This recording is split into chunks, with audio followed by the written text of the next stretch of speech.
Blackpool in the middle of summer, it can mean only one thing. That's right, it's the World 8-Ball Pool Championships for the 2000 season. Now, over the next few programmes, we're going to be bringing you the ladies' competition, the men's singles, and we start, as always, with the teams' competition. Now, 11 nations are all vying to make a semi-final places, and as they came down to the nitty-gritty, well, the atmosphere was electric.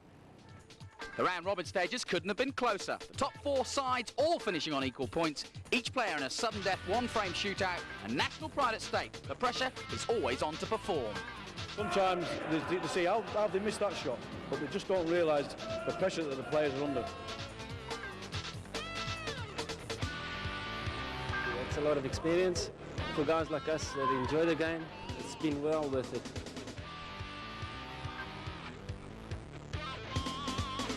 It's a very stiff competition out here. It's getting better every year. Competition's the best. It's the best in the world. You're playing in England, so you can't lose a title. And we are the #1 team, so we're there to be shot at. We're going to win it this year. Definitely. So certainly an air of confidence about the Irish team, and why not? They're through to the semi-finals against Australia. But first up, it's England versus Wales. Let's go to David Boban and Mike McDonald to look at those teams. Thanks, Jonathan. Yes, 11 nations down to 4. Everyone obviously feeling very positive, very confident, very optimistic, and why not? The Irish in particular. Well, Mike McDonald, the team manager, is with me here in the studio to watch the action. The Irish do sound very up for this, don't they? Yeah, and they've every reason to be so, David. I think they've got a great team here. They've done very well in the round-robin sessions, and they're coming into the semi-final today with high hopes. The only thing you might say is possibly they've never won it before. I wonder if that might just hold them back. Well, last year they almost went and won it, and I think this year they've got the motivation, and they've got that good old Celtic blood running around their veins. Yeah. And Tony Hall gets the captain for them. Yeah. He'll get them motivated. And they're up against Australia, of course. I mean, that is tough. They've won it before, what, 4 years ago? Yeah. Australia are a great team. There's no doubt about it. But Ireland, I think Ireland's maybe just got the edge over Australia at this one. Right, let's take a check then, shall we, on the 2 semi-finals that are coming up. England against Wales, and that's followed by Ireland against Australia. England, of course, the defending champions. Wales, who took the title in 1998. Ireland, who, as we've said, have never won this particular team event, against Australia, who won it in 1996. Right, let's discuss England against Wales. I have a feeling, Mike, that much as you may hate to say it, you fancy England to win this. Yeah, England are my favourites. They've got a depth of players, and they are professional players.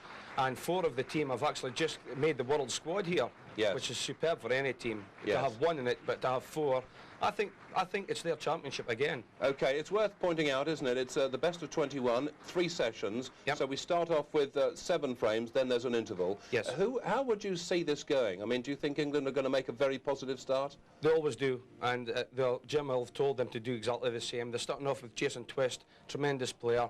If they get a few frames of a start, it'll be hard for Wales to catch them. Well, as you can hear behind me, in fact, the music has started, the crowd here applauding the teams as they arrive in the arena. These then are the lineups for England against Wales.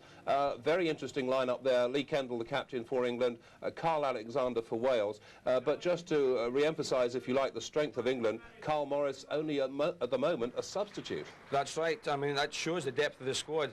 Carl Morris is in that position because he's came at the bottom of the averages this term.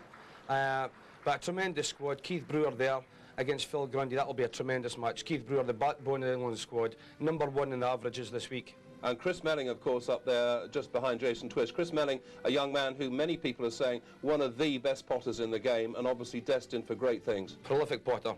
Chris Melling, in my opinion, will be a future world champion. So, just briefly, let's not write Wales off, but they're up against it here, against a very strong England side. Yes, they are, yeah. But they've got Rob McKenna, and Rob McKenna's a great influence within their camp. Twice World Embassy champion. Tremendous team. OK, thank you very much indeed, Mike. McDonald, we'll hear more from him a little later. But right now, I think we're just about ready to go. Let's cross outside from the studio here and see the handshakes going on. Commentary for this opening session comes from Tony Holgate, Alec Evrianidis and Jim White. Thanks, David. Yes, the customary handshake here England versus Wales, and certainly, as was alluded to in commentary there in the studio, they really are up against it. Interesting to hear Mike McDonald talk about Ireland versus Australia. Now, you two gentlemen sat beside me here, the respective captains of those two camps. Now, if I've got to sit in between you, you just let me know. Ladies and gentlemen, well, I don't think there'll be a problem there, Jim. Break. There's a lot of great sportsmanship out here in these sort of events. But the rivalry amongst the four sides that have qualified for the semis is going to be second to none. It's going to be electric. Well, England, as always, heavy favorites in this team championship. As a matter of fact, of the 7 years that this event has been in existence, they've won 5 team titles. Every year they're the team to beat. They know it, and so does every other country vying for the title. And what a way to start off here with Jason Twist at the table, one of the most consistent players on the UK Tour this season. Always a threat in the individuals as well. And when you kick off with someone of his notoriety, you're putting the heat right on Wales in the early going. Yeah, he's always been the opening man for England as long as these championships have been going. Jason Twist. They like to lead off strong with somebody, you know, run to the table and bang it in and finish really quickly. No better man than Jason Twist to do just that. What do you reckon, Ace? Well, just saying that, Tony, why has he covered that bottom left-hand corner? Well, maybe, you know, it's 0-0. England, you know, they don't want to take too many risks early on. Not forgetting the last time they played Wales in the televised stages of the team competition, they were beaten with England. Well, just to remind everyone at home, this is the pressure cooker that they call the team championship here in Blackpool. The year 2000, the Embassy World Titles. And there's the Welsh side. They've got quite a hurdle in front of them. And so important for either team to get off the mark here. It's a best of 21. The first team to win 11 frames will be through to the final. This, our first semifinal. And again, the tactics, certainly the order of the day as far as Jason Twist is concerned. That's right, Jim. At the end of the day, Jason's got a yellow right at the top of the table. He's a bit concerned about. Basically what he's trying to do is cover the 2 bottom corners, give himself a bit of time so he can kick it out. Then he'll go for the finish. And very interesting to note, too, as Jason surveys the situation, seems quite content with things right now, that when these two teams met in the round-robin stages leading up to the semifinal, it was a pretty easy victory, really, for England. 14-7. They disposed of Wales, and that certainly has to put them in a good frame of mind. And Andrew, not happy with that effort. Would like to have seen that one disappear. And there's a young Mr. Corton, young Jordan. He doesn't seem too terribly interested in his dad's goings-on at the moment anyway, but as he gets older, good chance he'll have a cue in his hand.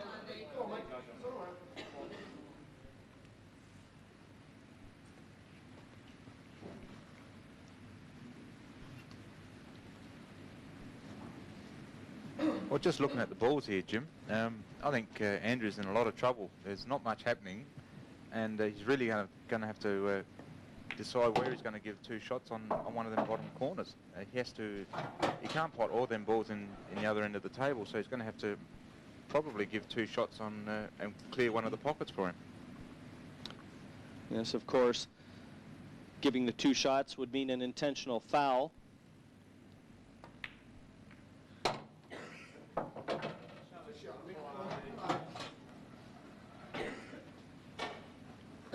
Well, that wasn't a bad effort, but all I can see him doing now is opening up the black ball. He's going to try and pot the red in the top corner, but it's certainly going to make everything easy for Jason to get to that black ball, open up the black, and Jason hasn't got any tough balls at all. Yeah, you're right, Ace. At the end of the day, he's going nowhere with this. I mean, I think he's just potting for the sake of potting them. And there you see he's made a mistake that you said. And Jason Twist with a real great chance of going out for England. Well, to be fair, we really have to talk about the pressure these guys are under. It's just one frame each, and, you know, especially in the early goings. Well, the pressure's just been magnified 10 times over for Andrew, because he's just in no position at all to do anything. That's a perfect shot there. He's got a nice angle with the ball to rail along onto the ball over the hole to open up the black, and basically 2 bottom pockets covered with an easy yellow in the middle. It should be all over here. Tony? Yeah, you're right, Ace. And when, like you say, when you're in a strong position like this, you know, Jason knows he can go full-blooded for these and not really worry about anything. Well, he's tried to open the black up, but he has done so because he hasn't actually opened it up for the corner, but it's certainly on in the centre pocket. Yeah, I think it goes in both, actually, Ace. It's very tight, though. I think the centre pocket's a lot easier, though. At the end of the day, he hasn't got to even work the cue ball, has he? We call ABC, Tony. I can't spell Ace.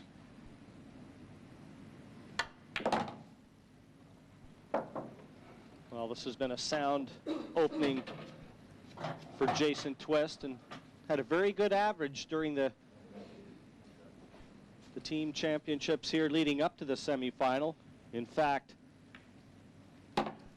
winning 2 to every one that he lost, 16-8 of the 24 played. This is no easy shot, Jim. I'll tell you, wouldn't like the cue ball to be too near that cushion. Tough ball now. Come on, Andy, son. Come on. Missed the black, and that's an uncharacteristic miss from Jason Twist. But what about his position now on the shot before, Ace? Now you see he left himself very, very close to the rail. Yeah, it was a poor shot considering he had 2 balls to work on with right over the bottom pockets. To end up there was terrible. Well, now plenty of options for Andrew Corton. He doesn't have to attack from this position. He can try and just hide that cue ball in behind one of the reds. I think it's important for Wales, if they're going to win this match, is to get in early. England have had, I mean, all the 4 teams have had 2 defeats during the group stages.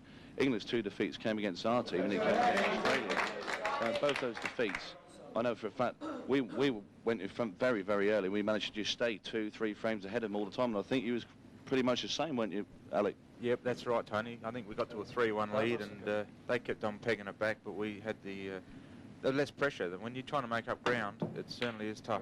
That's a good shot there. Put the pressure back right back onto Andrew. He's either going to try and pot out or try and get another good snooker. Really, that's not far from going into the centre pocket there. That's a good effort from Jason. I think you can't keep snookering, you know, top players, you know, because at the end of the day, you're going to leave something that they're going to be able to pot. I think it's better off sometimes to just get down and take your chance. And realistically, you've got to pot your balls. You've got to pot the balls to win. I don't think that's the greatest shot in the world. And McHill, Lee Kendall looking on. Obviously, their own little bit of commentary there. Well, I don't really know what he's trying to do there, Jim, because if he was trying to get on the ball into the middle pocket, I mean, that's grossly overhit. And if he's trying to get on the ball on the bottom, it's so underweight, it's ridiculous. Well, he had no choice but to play the snooker, and he's played it very well indeed. But I can't see him missing the black here. He's just going to give it a ride and hopefully maybe a bit of luck to put it in the centre pocket. Well, that's what I said before. You know, you're always giving, when you're giving top players like Jason Twist chances, in the end it could work against you.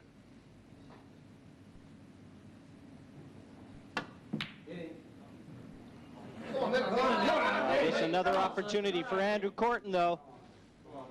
And he just keeps buying himself chances. Good effort that from Jason Twist. Well, he's got to take the red at the bottom of the table now, Jim. At the end of the day, he's got an element of safety here. I mean, he's cutting it into the bottom right-hand corner, but he's taking the cue ball to the top of the table for the 2 reds in the centre. But also, he's not going to leave the black easy at all, should he miss, which he hasn't. No, this has to be a gilt-edged chance right now. And I think the Welsh side feel pretty optimistic about Andrew's chances at the moment. And if he can complete the victory here, that's the sort of start they were looking for, and I think the body language says it all for Jason Twist. Well, this is the big shot here. Left himself a long way from that ball. I thought he could have just stunned the ball into the centre pocket and kept the cue ball nearly in the centre of the table. You can see there he's got the away angle, which cheat the clock. Well, that was nerves, pure and simple. You saw the cue go for a holiday there. Let's look at the hand, everything. That was pressure. Well, that was awful. And the 8 down, and England takes the first frame in this race to 11. It was on the edge until the very end, but Jason Twist happy, and so are the English side. The young up-and-comer, former World Junior Champion, Chris Melling, representing England. He'll be breaking off, and a formidable opponent in Neil Blake from Wales.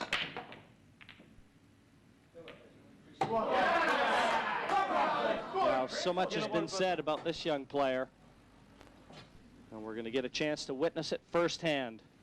And a good break-off to start. Yeah, he's got a tremendous break as Chris Melling. He's played a lot of 9-ball, snooker, you name it, in the cue sports. He's played it. And he's got a very, very powerful break. And then what's more about Chris Melling, he's one of the fastest players around the table. He doesn't give the pressure any time to build up on him, Tony. He just gets down and pots the balls. He's a very confident player. He's got a very long cue action. You see, when he pulls his cue back on his shots, the arm comes all the way back. And sometimes you think he's about to smash the ball, and he ends up hitting it very softly. He's a great player. Well, no player had a better percentage in terms of wins. Action. Well, yes, you were saying, Tony, a long, flowing cue action. That's the sort of thing that can be suspect under pressure.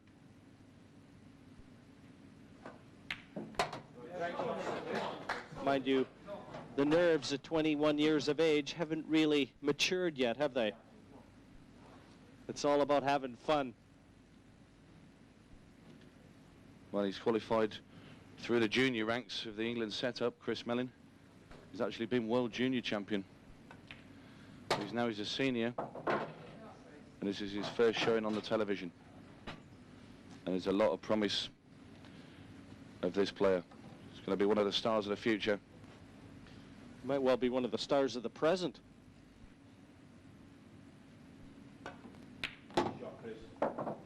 Big shot here. And this will be a pot if he gets it. Won't have to do anything with the white. That 8 looks available. Can concentrate 100% on this red top left.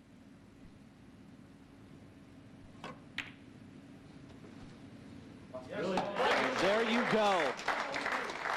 Right into the heart of the pocket. And what a performance from Chris Melling here. A break and finish. Neil Blake never got to the table. And look at the English side. And now, very early, Wales, and the form of their captain, Carl Alexander. Well, he needs a captain's innings here.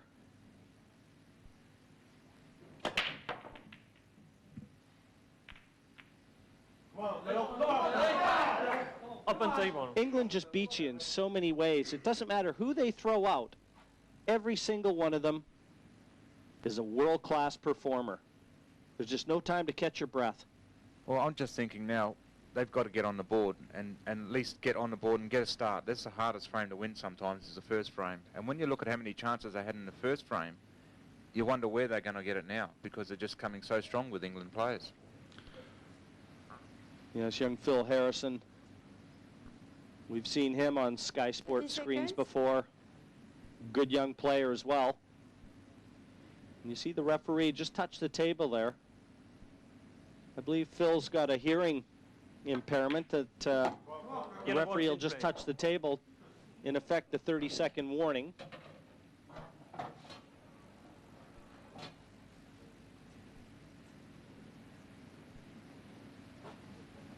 Well, he's a tremendous player, Phil Harrison.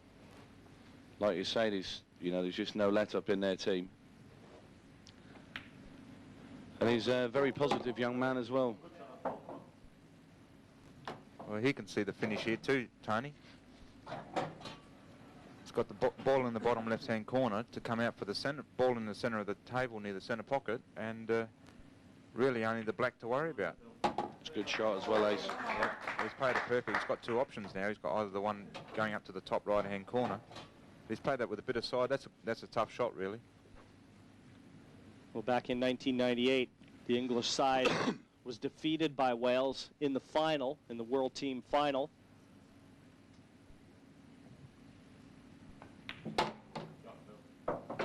So that's something they want to try and call back into the memory banks and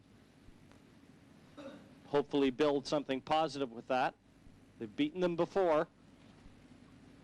Well, in past records, Jim, when England has lost in the minor rounds, they haven't gone on and won the final.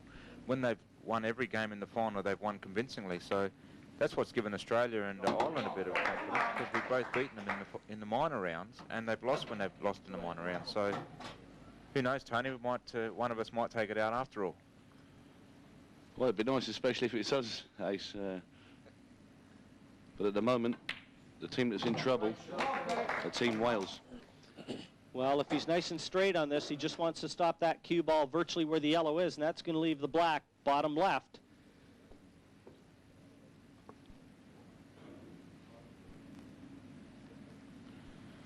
I'll tell you what's also thing to notice is how quiet the Welsh team are. Very, very subdued at the moment. Yes, you need to get that team spirit, and nothing positive has happened yet, Tony.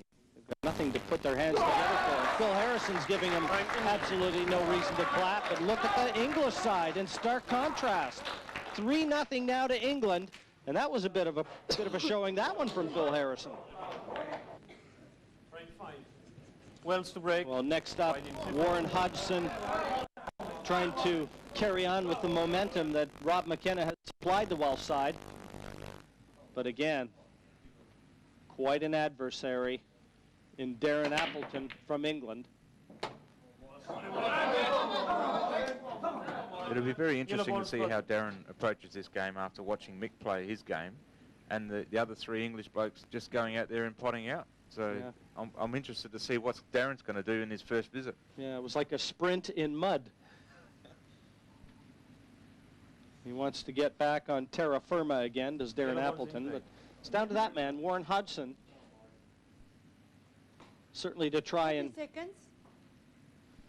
boost that momentum to the next level.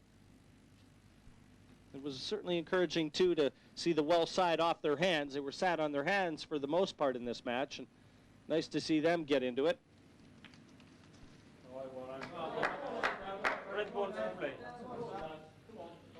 You see here already Warren's got a little bit of control there and left Darren absolutely nothing. So this could be another slow game here, which is what Wales want.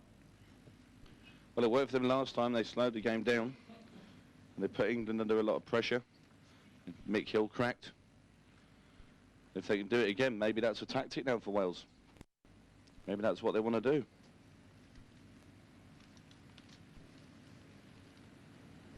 Seconds.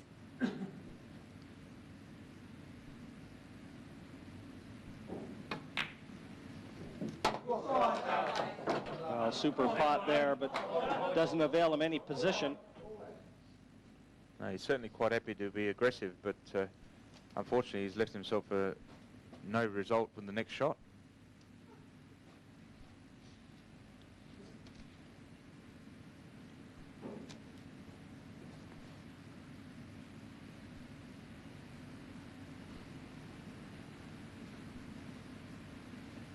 Well, Mick Hill can reflect on his loss. I think you'll see a little better performance the next time he goes out. I think Darren's under a lot of pressure here because he's going to open up the black ball here and leave Warren half an opportunity to maybe pot out, depending on where he leaves the white. Come on, Warren! Well, here's two shots. Well, he went for the big cross double. Here you see it again. He's tough bridging.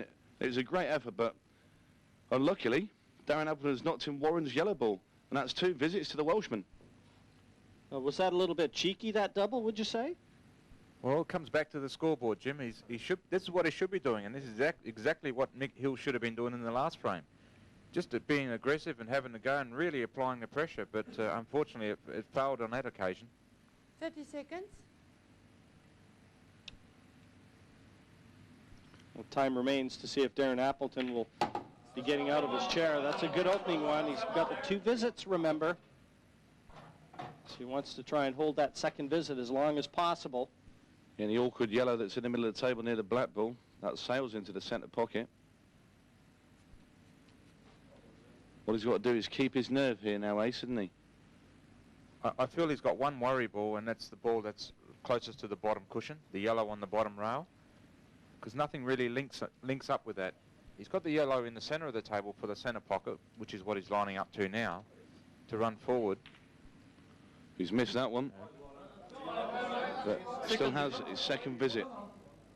That might not be as bad as it is, Tony, because he could still take that yellow ball, and then he's got the linking ball with the yellow next to the red, and then for the other ball we were talking about, so it might not have been that bad. No, as you could tell by his expression on his face, he didn't look too concerned about it. In practice, this would be straightforward. But under the magnifying glass here of the World Team semifinals and the television cameras. This is the shot right here, Jim. If he can pot this and get on the other yellow straight into the corner, he's got no problem for the black ball. Needs a little bit of side on this cue ball. That's going to make the pot a little bit trickier, or is he going around the angles? Struck that well, almost too much side. Yeah, look how unlucky that cue ball's finished. Maybe he didn't need any side, Jim. Just a bit of top, just to miss the black is all he wanted to do. Well, we certainly overcooked it a bit. Not only is it awkward cueing, but where's the cue ball going if he cuts the yellow into the bottom left-hand corner? Straight towards that right-hand corner, yeah. Isn't it? It's looking very in off that shot to me. And very tough to judge the pace. He wants to be on the black for the centre pocket, so... 30 seconds. And how difficult is it to have a steady bridge when you know you're nervous and trying to keep it in check? Not only that, he's also stretching as well, which makes it another 5 times harder. Well, that was never going to be easy. Well, that was a waste, really. Here you see it again. No cueing. He didn't cue that very well at all. He stabbed at it, didn't he? Yeah. Well, you'd be putting your money on Darren right here. And he's absolutely gutted, is Warren. Knows he had a great chance there to bring Wales within 1 frame of England. It just seemed like he rushed it a bit, didn't it? He maybe just the nerves got to him of being on television and in front of his, you know, in front of the spectators and everybody, the cameras. Just makes it a little bit harder. He looks like a young fella. I'm not sure how old he is though, but he looks young. I think he's about 22, 23, Ace. He's been around for about 4 seasons now for Wales. His father, of course, is the Welsh team manager. Which is, there he is, that's Peter Hodgson, Warren's father and the manager of Wales. And he'll be feeling just as bad as his son right now.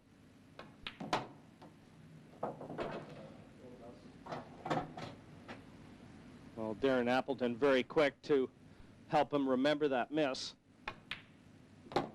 And this 8 to get the English side back on track again. 8 down, and England now 4-1 in front of Wales. Darren Appleton quick to mop up with the miss from Warren Hodgson. Yeah, I think you can see the look on Darren's face. It was a very soft win. He knows he didn't deserve that and shouldn't have got it, but in the end you can only do what's left on the table. Yes, it was such awkward cueing, and given the circumstances, that would have been a tremendous pot had he gotten it. But it was not to be. And in the end, a solid clearance by Appleton proved Warren Hodgson's undoing.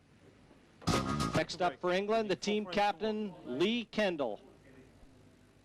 One of the most consistent players in the history of the game. A sure-handed left-hander breaks off here. It's going to be up against Craig Reynolds, yet another left-hander from the Welsh side, and a very good player. I must say, Jim, I don't think he has been consistent at this world titles as he has in any other one. He hasn't really got the wins on the board this time. Sorry, Tony, but I thought they had to be brought to Jim's attention. He hasn't played that well in the team's event this year. No, you're exactly right. Craig Reynolds, though, is another familiar face.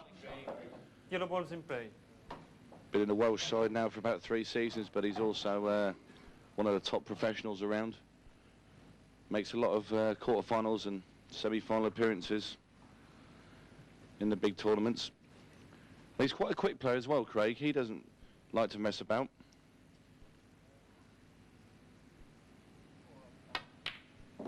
He's a gentle giant of the Welsh team.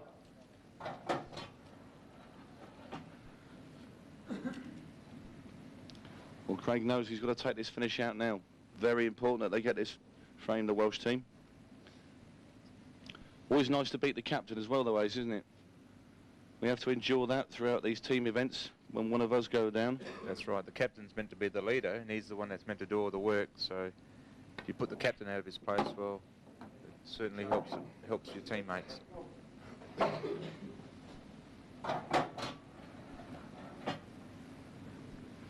Well, Wales have certainly had their chances. They know that.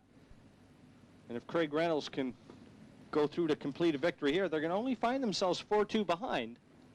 Well, I can't see a lot of support coming out of the Wales team there. They look beaten. They really don't look like they're interested in the game. Well, not be funny, Ace, and you know this as well. When we played Wales in the group stages, I mean, we lost to Wales 11-10, and they came out as and they were going mental. They were berserk, cheering, shouting, screaming, and it was a brilliant atmosphere.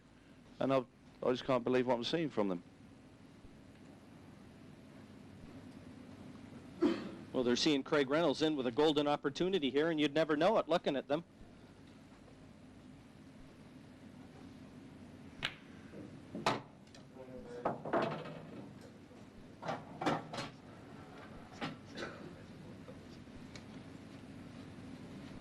Well, if Craig takes this yellow bottom right, it's all going to be about position. He's got to clear the gap between the red and the black to get through to that yellow bottom left. It looks like it passes.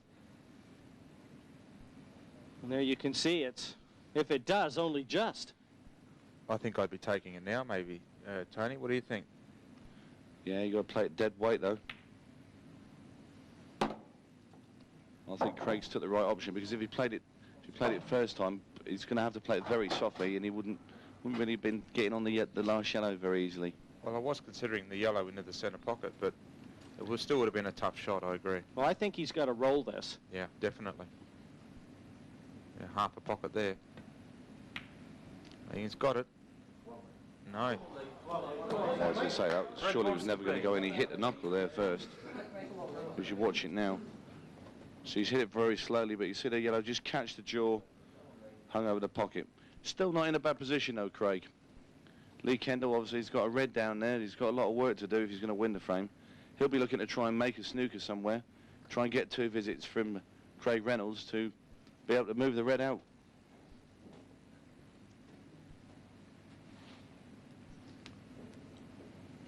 "30 seconds.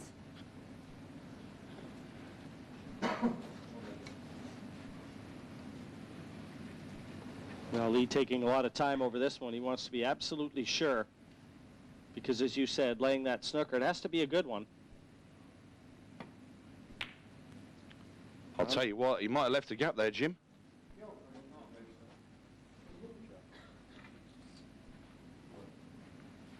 Oh, it could be a little bit of a swerve shot.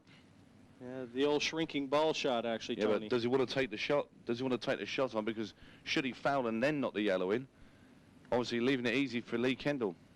It's decision time for Craig Reynolds. As you can see, he's pondering over it now. He's thinking, am I going to attempt to go for this or not? I think Craig will go for it. He's an attacking player. No, he's going to put the black down. I don't think that's good enough. I think Lee's just going to get them both out here and have an opportunity to pot out. Yeah, I'd have had to go at that, I'm afraid, Ace.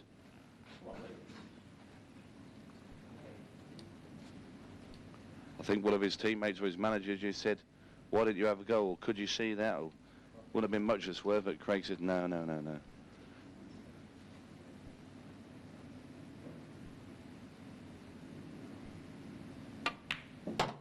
I'll tell you what, if Craig Reynolds does lose his frame, He'll be, from this visit now, well, Alec, he'll be wishing he took that shot on. Absolutely, Tony. But Alec, you and I were just motioning at the monitor at the same time there. Go ahead. I'll let you tell the people at home what we were talking about. Well, just the red off the bottom rail to get the black out, and also the red should come out of there as well.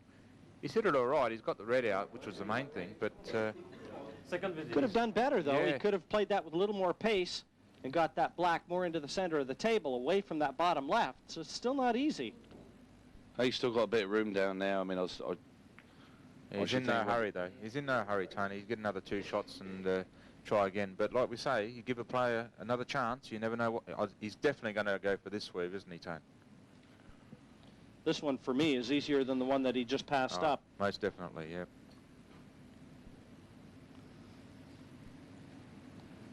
Here he's got that left cushion to aid him. If he just underhits it, he can clip that yellow in off the left cushion. I'll tell you what, if he refused the last one, he'll probably tap into the red now and just give Lee the 2 visits. 30 Try and seconds. make him waste a shot. I can't believe this, Tony. Foul, 2 visits. I thought the way he left Lee the opportunity last time to pot out, and there he's nudging Rob McKenna. Why didn't he have a go at that? I seem to believe that he should be having a go at it. Yeah, I think you're right, Ace. But at the end of the day, there's only the one man can make that decision, and it's the one at the table. Craig didn't fancy it. Well, I think Lee's pretty happy with it right now. I think Lee will go for these now. And why wouldn't you? Second visit. It's not that tough to get on the 8 ball. Well, I just feel that Craig Reynolds, he's had 2 opportunities for me to have a go. And if you don't go for it, you don't get anything, do you? I think we both agree the first time was a tough swerve, but definitely the second one. Here it comes back to being 4-1 up and still doesn't want to have a go. I mean, Craig will eventually get out of these snookers if he doesn't have a go at these balls. Well, this one's really an impossible swerve. Nothing's impossible, Jim. How about improbable? I reckon I've seen Tony get one of these before. We've got bigger ones than that before, Ace, I'll tell you. You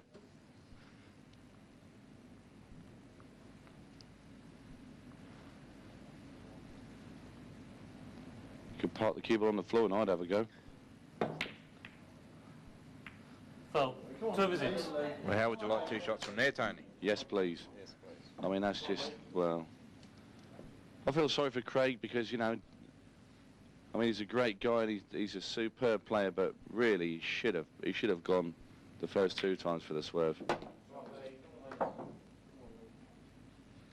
Well, he's had 2 chances. As you said, this is the sort of thing that we saw Mick Hill get bogged down with, even though England was in front.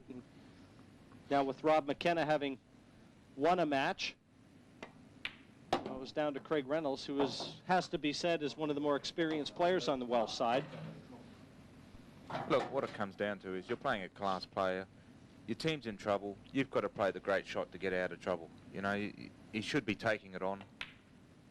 Now he's sitting back watching Lee Kendall pot out when he should have been having a go himself. At least he knows if he'd taken it on and missed it, well, at least he's having a go and playing, well, I think, the correct shot when he's got to play the great shot to get out of him.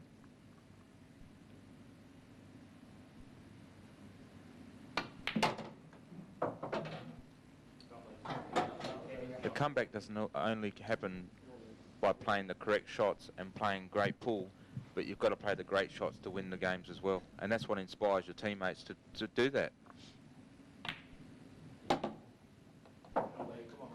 he's Pretty good. Yeah, he's got the angle here. He can almost drop on that black. Just roll it in with a little bit of right-hand side and come behind it. Remembering you've still got 2 shots, Jim. Might even be screwing it.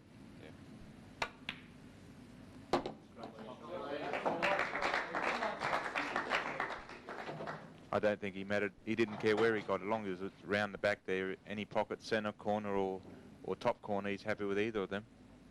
I think he'd rather be not queuing on the cushion like this. Is that going to hit a cushion?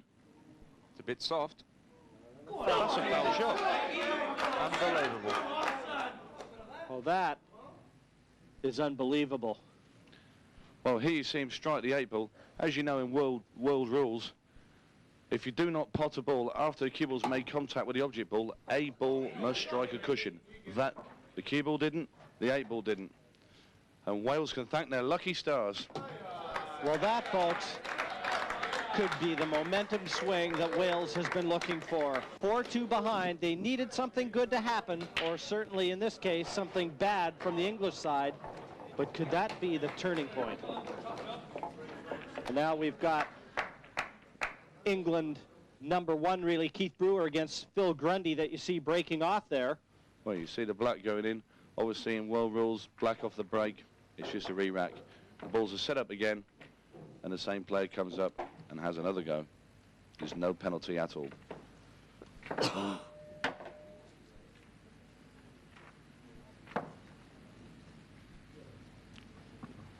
Well, when you've just had a slight hiccup in your stride, such as England has, what better player would you want at the table than Keith Brewer? And that's what Phil Grundy has to contend with now. Looks very nervous, this Phil. Has played on the big stage before. Open table. Okay, thanks.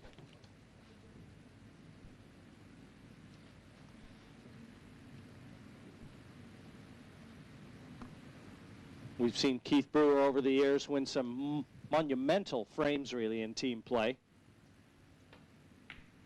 Got ice water running through his veins. Red balls in play. Well, you remember last year we played England in the final of this World Team event.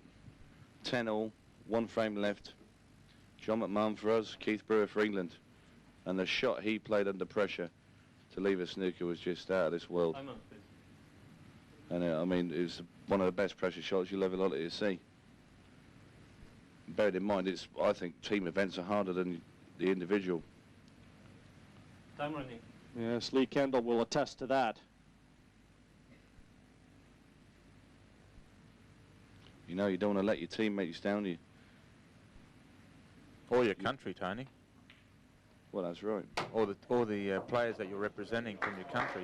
You're the best of the lot, and you're trying to win for them, not just yourself. That's exactly right. Great positional shot there from Keith Brewer to get on his awkward ball in the centre, and he just missed. I think he was trying to develop the black there, trying to get the black out into the open, knowing that he has control of the bottom end of the table. Look at this. Well, that's a mistake you won't see very often from Keith Brewer. He's just checking to see if he's taking a chunk out of his cue, his tip even.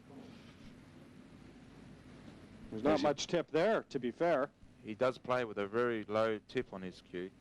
I actually asked him about that, and he said that he prefers the low tip because he gets a lot more power out of it. But obviously, there's a element of miscuing that does come into it when it's so low.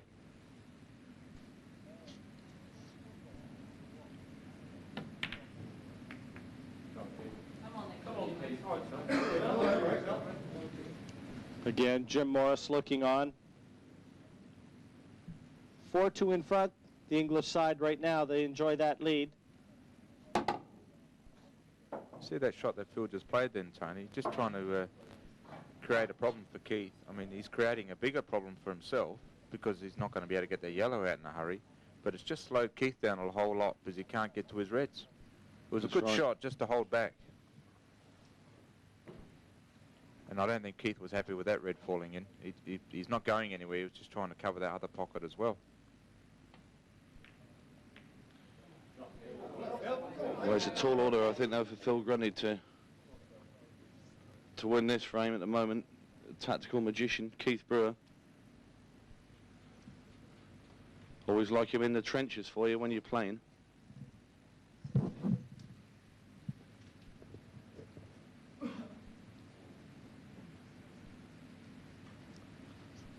Well, Phil Grundy from the Welsh side. Actually, one of the poorer performers in the ranking list. 50% average in most cases, that wouldn't be too bad, but that's just how well Wales has been playing in this team championship. That's one of the reasons they find themselves here in the semifinals.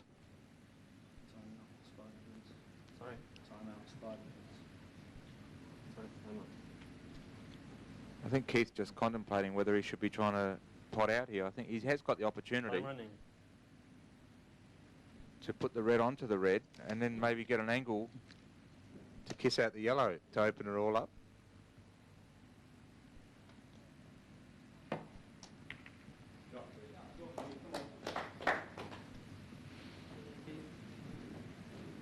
Well, I don't think much of that shot. I don't understand what he was trying to do there.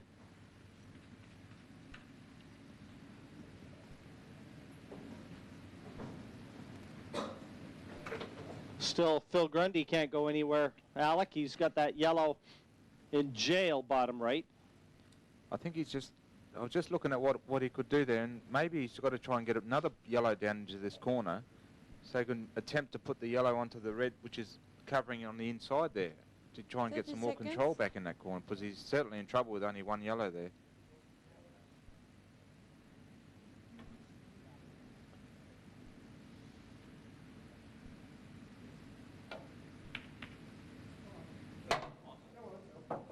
There's Mr. Corton Jr. and Sr. And Andrew will be finding himself very quickly up at the table again here in this team championship.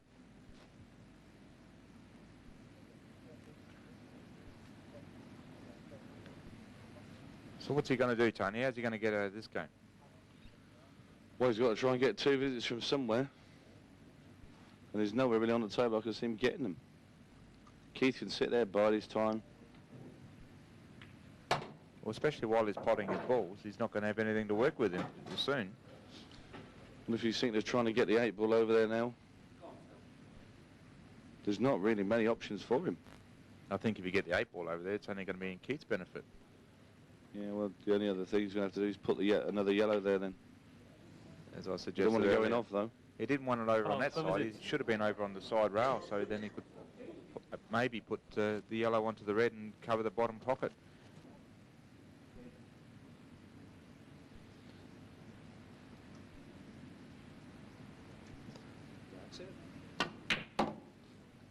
Well, this is a chance right now for Brewer. Landed very nicely as well for him. Everything open, just about controlling the white. Yeah, I don't think I'd be happy with that result, Tony. I think the English side, too, you know, they're looking at possibly ending this first session here 5-2 in front. That would be, to my way of thinking, a pretty fair scoreline. Well, Wales has had their chances, and England's gotten bogged down in a couple of the matches. I don't think Wales would be quite happy with the 5-2. I mean, they should have had maybe 1 or at least 2 more frames. Well, Andrew Corton, the very first one. Incredible miss. I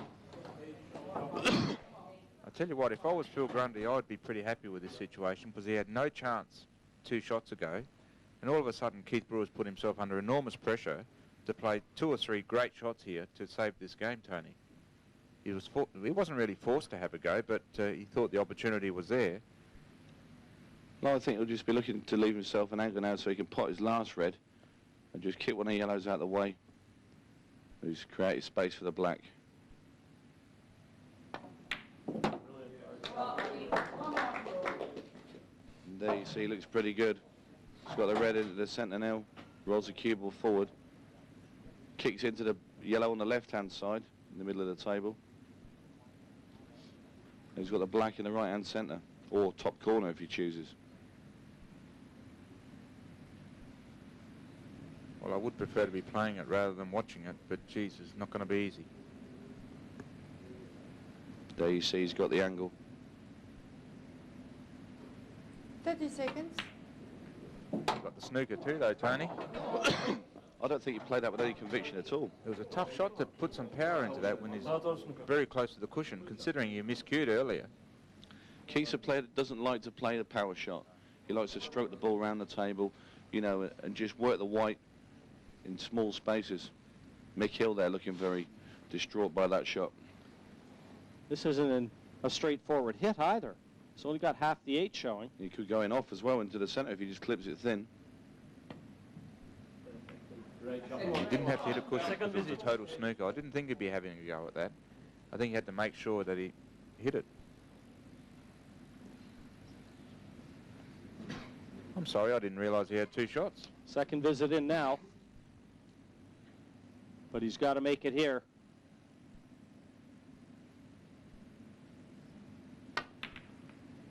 In off the yellow, and Keith Brewer has just staked England to a 5-2 lead. Good thing he had the 2 shots in hand. So England off to a good start, not totally convincing, but Wales far from out of it. Mike MacDonald, manager of Team Scotland, England looked pretty good at times, but not totally convincing. Well, that's right, David. They're looking good in patches, yeah. But I don't think they've found top gear yet, and that's what they'll need to find, because Wales aren't out of it yet.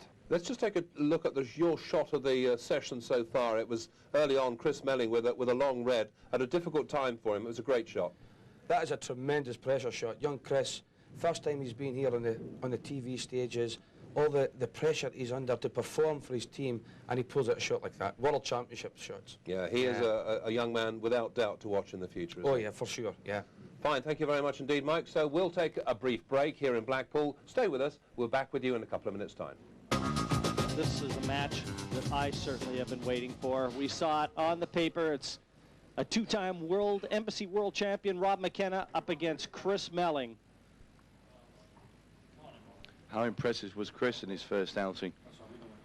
Ultra impressive. The heir apparent. Frame 9. Many people Wales think to the world title. 6 rank to 2.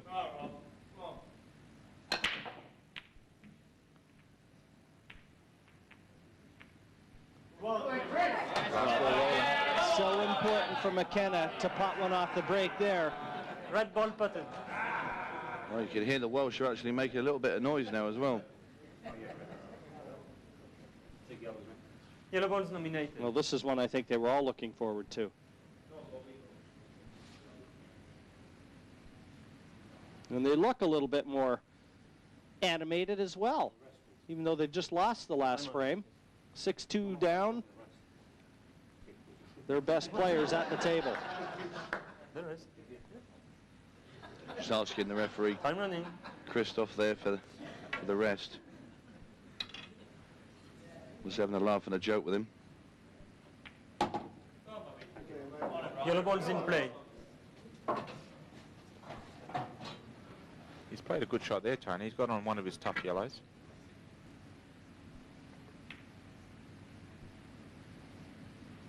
Well, I thought he was trying to cover that. He looked the way, the pace that he played that at, I thought he was trying to cover as well. Which I don't really understand if he was doing it, because he's got game on. And a player of Rob's standard, you know, it's a pretty basic finish for him. That's right. Well, he's only got the tough yellow in the centre pocket on the right-hand side of the table there. Other than that, which you'll get on right now, other than that, they're all there.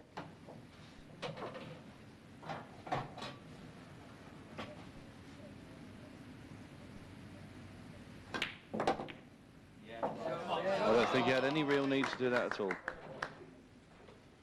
No, but it's worked out all right though, Tony. Oh yeah, it's not too bad, but I mean, you know, those sort of shots can from time to time go wrong, you know, and it's just unnecessary. But yeah, he's in great shape here, and you don't expect Rob McKenna to miss.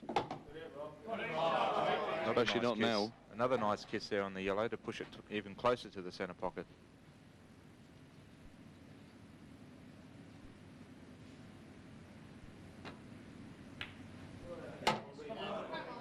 Well, McKenna doing just what he had to do to keep Wales in this against young Chris Melling, great young player in the making. If you keep him off the table.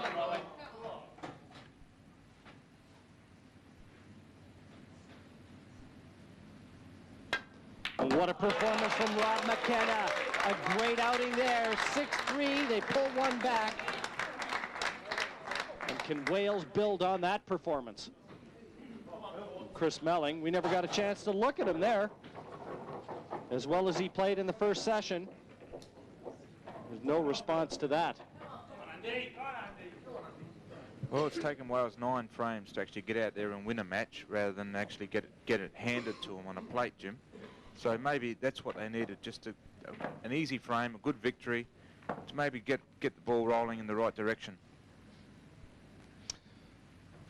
Well, this next match presents Phil Harrison, who again looked so impressive in his first frame against a fellow that should have taken the first frame, and really a sign of nerves from Andrew Corton. Now, can he make amends and pull another back for Wales? It's important that he's erased that first frame out of his mind. Also, it's important that he gets to the table. It's a fair split there for Phil Harrison. Just look at the reds. If he's got any thoughts about what happened in that first frame, I wouldn't want to be in his shoes at the moment, because he'll be finding it so tough out there. Red balls in play.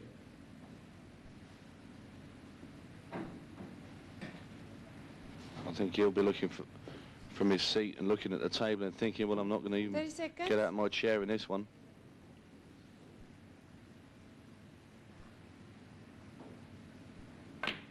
Well, I believe it's very much a frame of mind where if you believe you're not going to get a shot and that you think the player's going to pot out, and you might as well just sit down and put your cue away, well then, if that player happens to miss, what frame of mind are you in?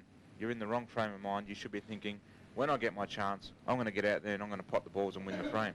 Not, oh, what am I going to do now? He's missed. You know, that's exactly the wrong frame of mind you're in. You've got to believe you're going to get a shot, and when you do get that shot, you're going to put 100% behind each shot and win the frame. So hopefully he's thinking he's going to get back to the table, even though it looks pretty easy for Phil. You've just got to be in a positive frame of mind all the time, Tony. Do you believe that Phil Harrison's going to pot out here then, Ace? I do, but I'm not the one coming in next, Tony.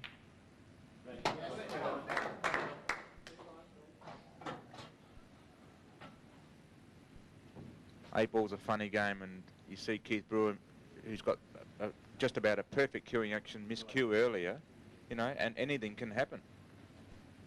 Yes, we've seen Lee Kendall with 2 visits at hand, trying to roll the 8 over the corner and misjudging it, not hitting a cushion. As you said, anything can happen, Alec.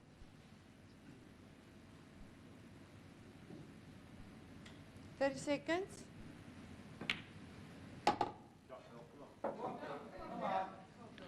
Gonna have to maybe hit this one a little bit heavier than he'd like to be.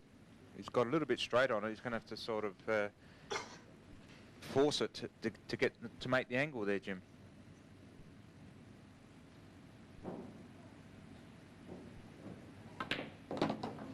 And look at that, he's ended up short. Well, I'm not sure exactly what he wants to do here.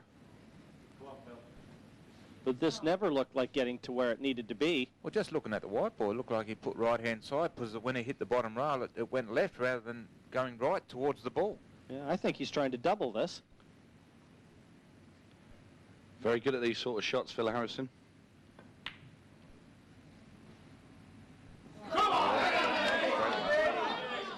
Yellow balls to play. Well, I didn't fancy him to miss that, to be honest. And there you see, missing the double with the red, and what's more, he's not completely covered the pocket. Andrew will just want to get this yellow in front of the red now. Great shot there by Andrew. He left him the double back into the other corner. It's tight. Well, he has, but what else could he have done, Tony?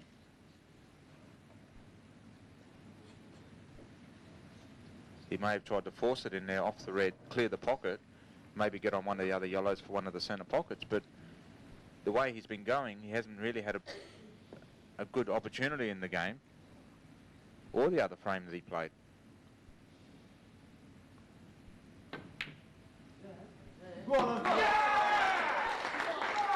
A little better result that time, but he's still got a job to do to slot this 8 in. But that was a very good double. There you see the England team quite excited about that one.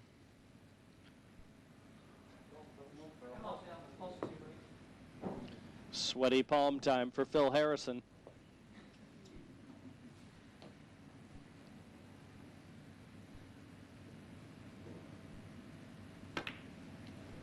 Looks good. Down it goes. And England again. Every time Wales take a frame, England responds with a very good outing. Phil Harrison this time doing the business, and they now lead 7-3.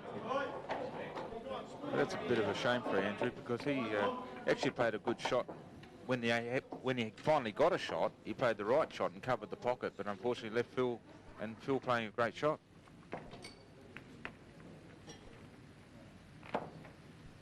Another look at the 8. Right into the center of the pocket. I'm sure Phil very relieved to see that disappear. Frame 11, Wales to break, trailing 7 frame to 3. And again, another very enticing confrontation here. The experienced Neil Blake breaking off for Wales, and a real look of determination on his face. And he's up against Mick Hill. Now, Mick Hill dropped his opening frame here for England, and even though he's one of the front runners in terms of team averages, he's going to have to try and put that right if he gets a chance.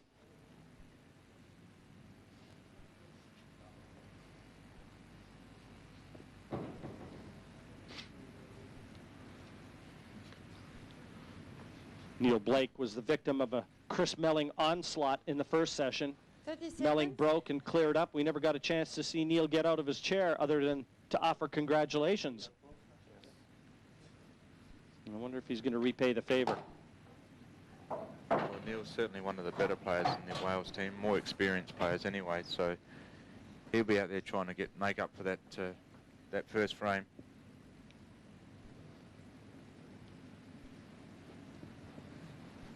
Here he's just trying to get the yellow off and push the black up near his corner just to promote his yellows and make it even tougher for Chris.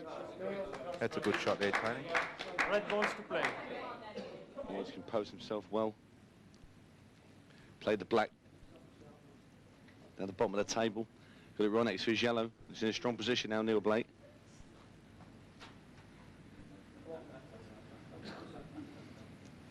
McKill comes from Dudley. A lot of good cues in that neck of the woods. Most notable snooker player Martin Clark. Steve James not too far up the road. 30 seconds. He actually practiced a lot with Martin Clark, he was telling me earlier. And he's a pretty useful snooker player as well. I won't be happy about that, though. Well, the England side seemed a lot of applause there. Was that what he was trying to do? Yeah, definitely. Look at this. The thing he's concerned about is he's brought the black just away a little bit out of the pocket. What Mick ideally wanted to do is leave the black right where it was with his ball in front of him. But he still played a great shot. Oh, he's played a great shot there. But if you look, I mean, the yellows are pretty easy. But he's just made them a lot harder. He had to hit that ball thicker, leave the cue ball down at the bottom of the table. He needs to put all the yellows in his first visit, and he can use his extra shot on the 8 ball. Well, I can't see him potting a yellow here, Tony.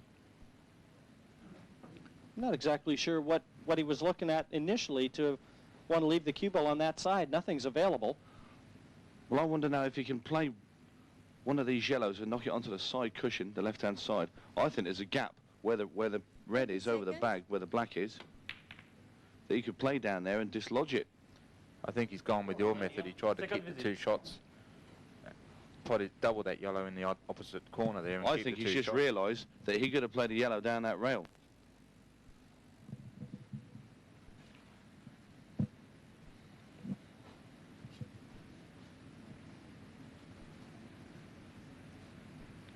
A real look of concern, and understandably from Wales, trailing 7-3 at this juncture.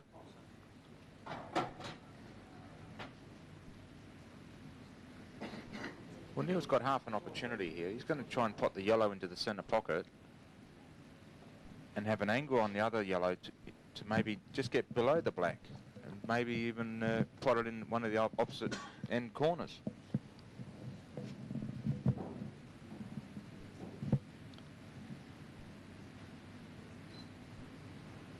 $30 seconds. I think he's got a decent angle there. And the red's nudged away from the cue ball enough that he can actually cue right at the cue ball without being too awkward. So what he wants to do now is just play a little bit of bottom and come towards the bottom cushion where the black, underneath the black, and try and get a shot maybe in the centre pocket. Or the top corner. He's got the 2 pockets to choose from. Definitely. Well, he's got a full kiss on it. I think Can he's he got clip a shot. it in the middle? I think he can clip this 8 into the right center. And that's all he could have asked for here, is a chance. He certainly played it firm. I don't know if I would have gone quite like that, Tony. I think I'd have tried to just drop on it. Just caress under there. Well, you can see there the black does go. It's a big shot, this. Yeah, I was just going to say, Tony, how big is this? Well, I'll tell you what, if Wales don't win this frame, I do feel that it's the end of the road for them.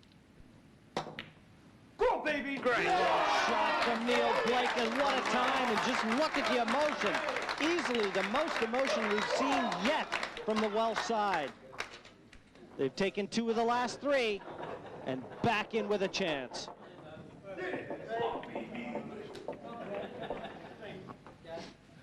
And watch this 8 again. What a shot from Neil Blake. The cue in the air, he knew he made it as soon as he hit it. And welcome back to Blackpool for our continuing coverage here on Sky Sports of the World 8-Ball Pool Championships. We're going to go back to the action now in that first semi-final in the men's team event. Remember, it's England, the defending champions, up against Wales. England with the lead, but not too convincing. Let's see how they make out in this next session and rejoin commentary once again with Jim White. Well, he's telling them all it was nothing, boys. Frame If 12, I can do it, England you can break, do it. Leading 7 frame to 4. And 7-4 right now, and we see Darren Appleton from England. He'll be breaking off against Craig Reynolds. Craig Reynolds won his opening frame, as did Darren Appleton, so we've got a battle of 2 winners here. Oh, that's not the way Darren Appleton wanted to kick things off. Well, I'll tell you what, Jim, I wonder if the worm has turned. 1 visit, open table. Time running. Well, sometimes it can be 1 big match or 1 big shot in that instance to do it. I think it's certainly worth marking that 8 just in case.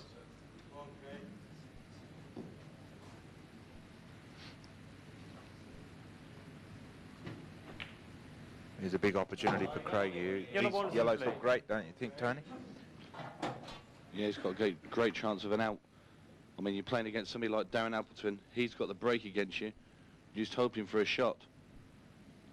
But Craig has come to the table, and all the balls open.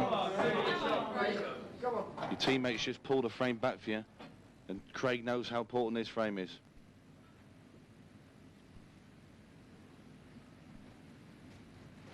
Everything looks available here. I think it's just a matter of getting that cue ball into the areas to leave the yellows on.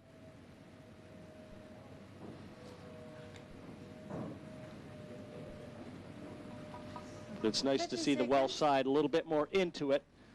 They're starting to look a little bit more relaxed, Jim, I think. Well, that really was a huge win for Neil Blake. It's down to Craig Reynolds to try and keep that flag flying high.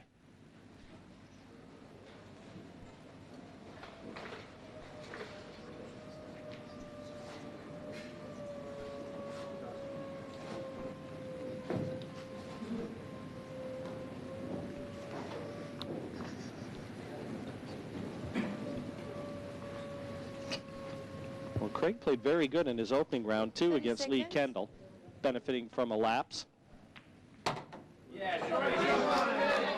I think this is okay. Yellow's still available. Got to hold his nerve.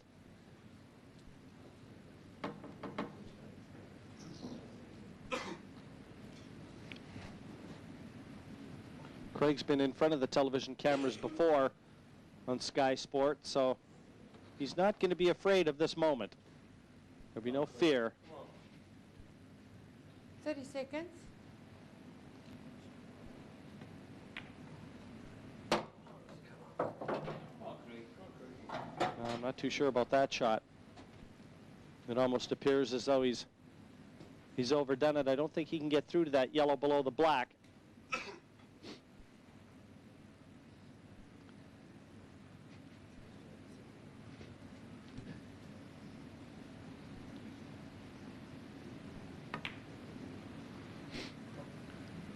I'll tell you what, he might have left himself a chance. I'm pretty sure he can cut the yellow into the corner.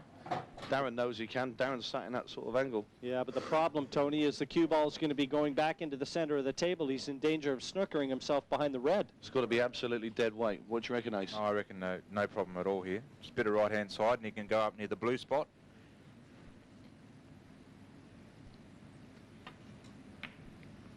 You've gone fine. Brilliant shot. A delighted team in anticipation of the win. Craig Reynolds delivers. 2 on the spin, and Wales is well and truly back in this one. 7-5 now, and one can only wonder if they're starting to fancy it. And this last yellow clipping into the bottom left, and just look at the 8. You'd like to be plumb on 8s like that all day. Yeah, great control from Craig Reynolds there. And Wales are back in it.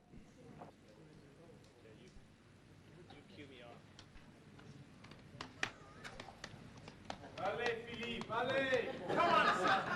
Allez! Well, there's Carl Morris, England's reserve. He's being called into the fray in place of Lee Kendall. Morris, of course, the 1998 Embassy World Individual Champion. And what a reserve he is. Yellow ball potted.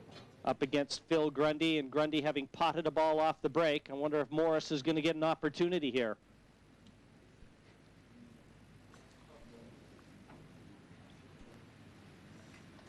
And one more look at a successful break-off. This is a great chance for Wales. Well, they're on a roll, Jim, aren't they? And all manufactured, really, by that 8 that Neil Blake slotted into the center pocket. It's got them off their seats. Yellow ball's in play.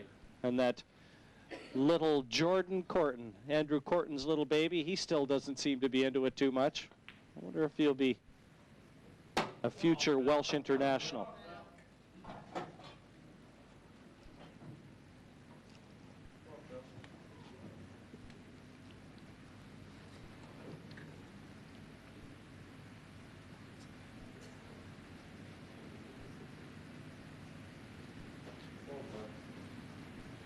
It was a bit unfortunate there. You can see that all the reds are up, apart from one red which got stuck between the 3 yellows at the top end of the table. But now he's just going to have to cover this black, and which isn't too bad, because he's going to control the frame. No, he's left the gap there. Red balls to Is there play. an angle on that yellow and on that red in the centre, Tony, to break the red out? I think there might be. They might have to come off the top rail and back into it. But I'm not being funny. I really would have took reds, played the one over the bag, and splashed into the group in at the top of the table. He had a few options there. If he missed it the first time, he might have got an angle on something else, or try That's and make exactly the right, angle. Ace.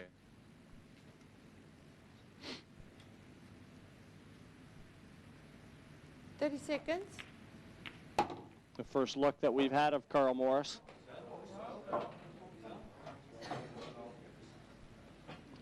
And replacing Lee Kendall, as I said. Lee just hasn't found his form in the team championships yet. And as good a player as he is, imagine being able to throw in a former world champion as a replacement. That's just how strong this English side is. Lee must be pretty disappointed as the captain, though, to be sitting out. I mean, the captain's meant to lead the team, and unfortunately he's sitting on the bench. Seconds. You've got to think that Wales will be pretty happy about that, Tony. Yeah, I think really it was a strange decision. When okay, Lee fell short when he had the 2 shots on the black ball, but you know, it's always a strange decision if you take your captain out the side. Good shot that one, Carl. And there's the angle we were looking for earlier, Tony, on the red in the centre of the table. Red in the middle of the table, trying to develop the awkward red between the yellows. Another look at the plant. To be honest, Alec, he doesn't want to wait too long for this. Leaving the other reds on the table gives him a few more options. Well, it's helped, but only slightly. Not the If you look at the averages, Lee Kendall, Carl Morris both had a 50% average, but I'll tell you for a fact, Lee Kendall was finished from the break in a lot of his defeats. Carl's got to the table a few more times, and when Carl played against our side, you know, he had a pretty rough day. He's not been playing well at all.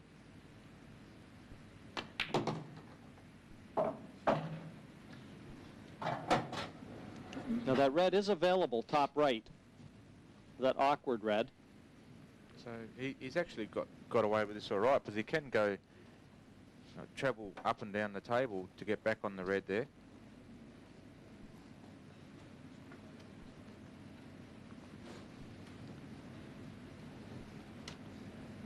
Carl's mother and father there, as interested as anybody. Well, Alec, I think he was trying to do exactly what you suggested, just a little short of pace. And I'm not sure that he really has to take that red on now, because the other red doesn't afford position to it. No, he has to take it on, Jim. He could almost try and pocket this and screw off the yellow. That's right. I'll tell you what you've got to be careful of, though. If he's going to try and pot this, he could kick the yellow into the top left-hand corner pocket as well. I don't think that's quite on, Tony. He has to play the other red. 30 seconds. He's taking a big chance if he doesn't, because he has to get back on the red eventually. Tony, I think you're right. I think that yellow's very close to being potted here and making the red. He's hit it thick, and still the yellow didn't go. He had plenty of room on it, but just unfortunately hasn't potted the red. Couldn't have got much closer without potting it, though. He's caught the jaws. But the chance falls to Phil Grundy, and the gauntlet has been thrown. He's just getting back up again, just double checking where he wants to be.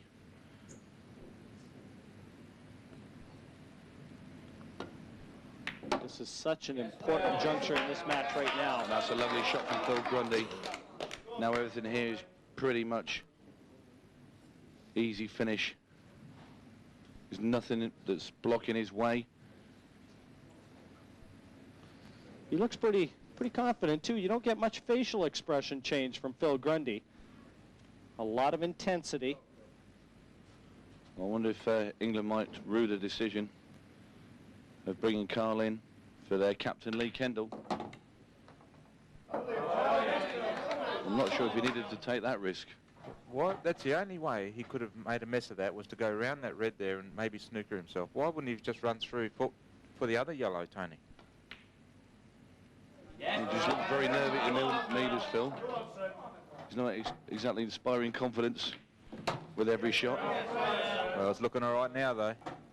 Well, he could have drawn that back and not had to stretch out over this, made it a little bit easier, but still got to expect him to get it. I think he's dreaming up ways how he can mess this up.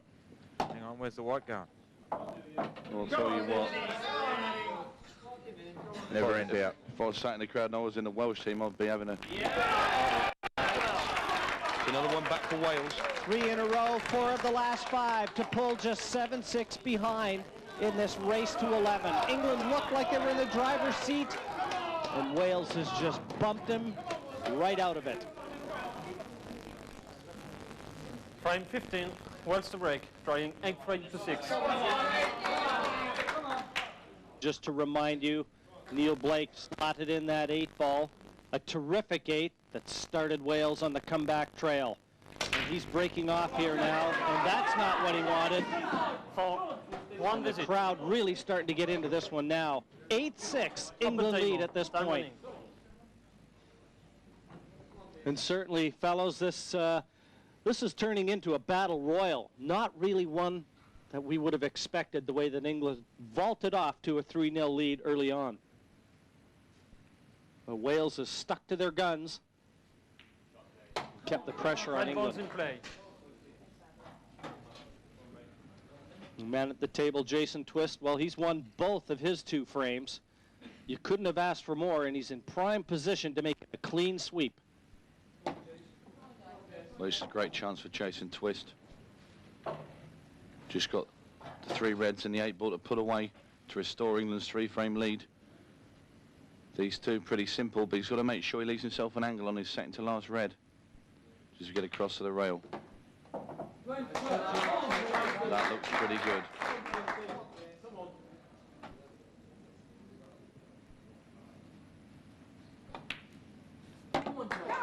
Well, for me right now, Jason Twist has been the England's version of the man of the match. Every time he's been called upon in the early going, he has come out and done the business. And yet again, restoring that 3-frame lead to England, 9-6, and wanting just 2 more for a place in the finals.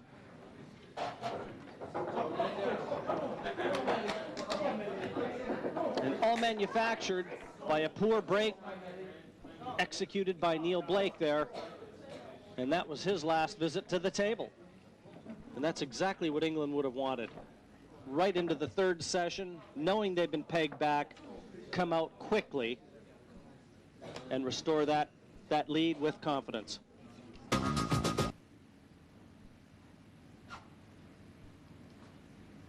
Alec, you alluded to earlier on in this match that you felt for England, you know, in order to kind of keep with the favoritism that they certainly enjoyed coming into this one, to let it flow, keep it loose. They're all aggressive players, free-flowing, potting, brilliant players, it has to be said.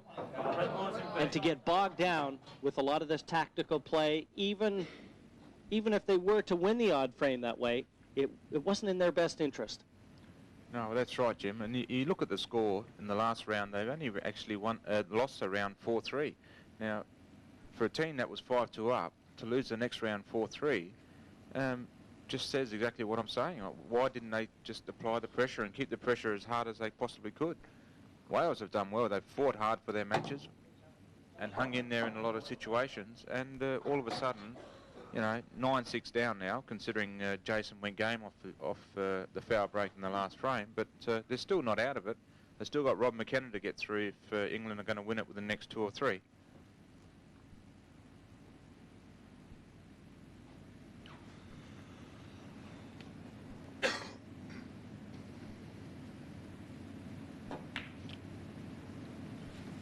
That's a bad miss there from Kyle Alexander. I was just about to say he's in there with a chance to pot the lot here, and then he comes along and plays that shot. Well, Carl is yet to slot a frame on the Welsh side of the scoreboard. He's not showing much confidence out there. That's a ball you expect Carl to pot all day long. And this man, Chris Melling, he got dished up in his previous game, but the one before, it was him doing the finishing, and a great finish it was too. So he'll be eager to get to the table and get in amongst the balls again. You can see here he's trying to work out an angle where he can break the yellow and the black out, because that's the only problem ball he's got. He shouldn't have much problem in manufacturing an angle if he hasn't even got one right now, Tony. He was looking at maybe moving it off, potting the one into the centre, but he's got to land on his next shot afterwards. So he has to land on the yellow he's about to kick out.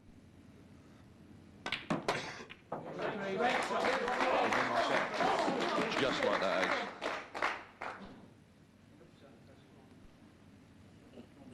Now what a shot. Beautifully controlled. What a lovely cueing action this young man possesses.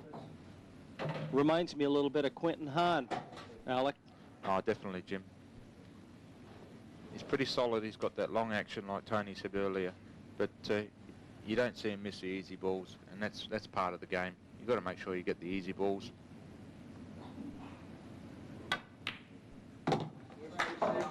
He wasn't happy with the way he finished before on the other shot into the corner, but he had no problem in slotting that into the hole.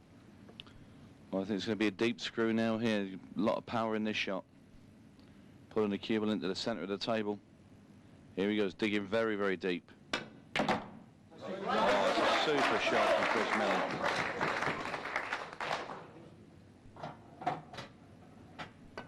What a performance from the 21-year-old Melling. Very quickly, one mistake was all it took, and England now on the brink of victory in this semi-final. 10-6 they lead Wales and want just one more frame win for a place in the final. It only took one error from Carl Alexander, and it came in the form of the missed red. And what a terrific controlled shot in dislodging that awkward yellow there for Melling. This is what I've come to expect from all the English team, Jim, and that's why I've been really surprised in the way they've approached the other games.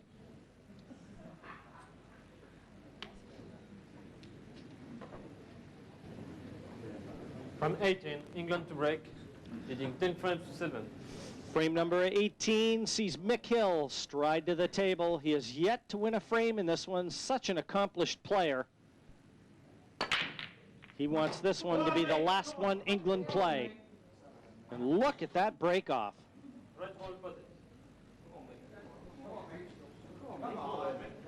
10-7 right now for England as we see Hill's break again. Red straight into the center pocket. He's not entirely happy with that, Jim. He hasn't got an easy red to start up with. Even though he's potted a red, we know that he's only got to nominate them and he's on them, but 30 seconds. he seems to have a reasonable shot on the ball, the highest on the table, the red on the top left-hand corner.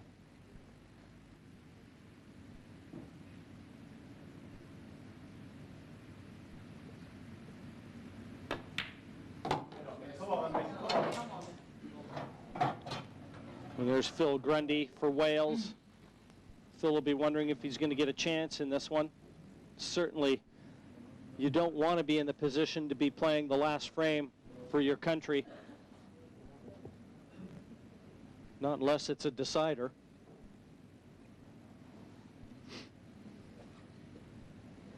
And Phil won his last match when he went out against Carl Morris. He's taking on a tough one now. If he gets it to home, I think, Tony. That's a great shot to get that. Well, we said that about Phil Ericsson in the last frame. We felt he was going to bring the bacon home. But he slipped up. But are there any banana skins out there for Mick Hill, Ace?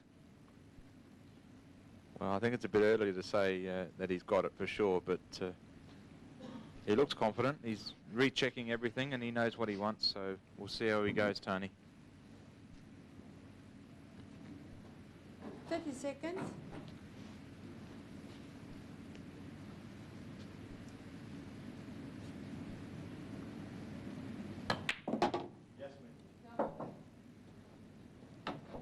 Well, just slightly overhit.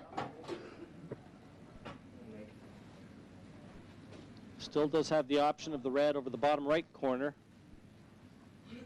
But ideally, if he left that to last, it would afford the easiest position onto the black.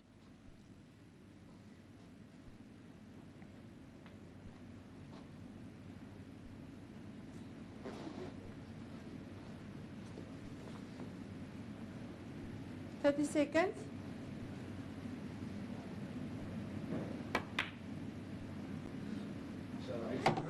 Great shot there from Mick Hill.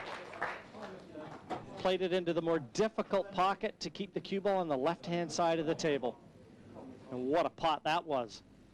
Now, the red down the left-hand cushion, and if he gets this, the writing could be on the wall here for Wales. Just got to control the cue ball over to the right-hand side of the table. It's looking very good. Come on, mate.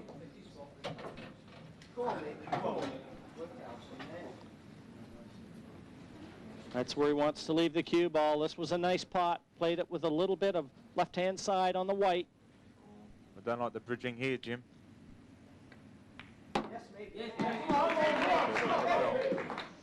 He likes it now. He goes down, and Mick Hill and England have advanced to the final yet again. 11-7 over Wales. The team that has been so dominant over the years is through to the team final one more time. So victory then to England, 11-7. It sounds convincing, but we're just debating here in the studio whether or not it was. Mike McDonald, the Scotland team manager, watching and enjoying the action with me. Am I right in saying that? I mean, 11-7 sounds good, but they actually didn't play that well. That's right, David. I thought Wales came back very well in the second session and put England under the cosh. England were good in patches throughout the match. Yes. But overall, I think they need to find another gear for the final. Yeah, you were saying early on you felt, I suspect, you were more positive about them than they actually played. You thought they were going to do themselves more justice than they did. That's right, that's right. I think also what might be in the back of their heads as well is the European Championships. They did extremely well in the semi-final and stuttered at the final. Yeah. So perhaps they're keeping the best for last. Wales, give them full credit, because they went down early on. They were struggling in that first session. They fought back well and actually put England under some pressure. That's right. I think Rob McKenna led the way for Wales. Superb performer on the table. They were back to 8-6, and at that point I just thought they might snick it. But again, Jason Twist came on, did the business for England, the first frame of the third session. And as ever, there were one or two turning points upon which a whole frame did it in the end, was decided. And we've seen that so many times before, and it's happened again. That's right, and it's just one of those things with pool.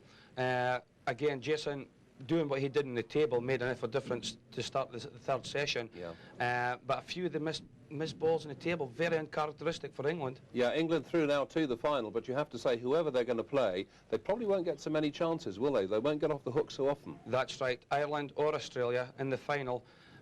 England won't get that chances in the final because those two teams, whoever does make it to the final, won't allow them to get away with that. No. So overall, just summing up then, Wales did themselves justice just about. They possibly deserved a frame or two more.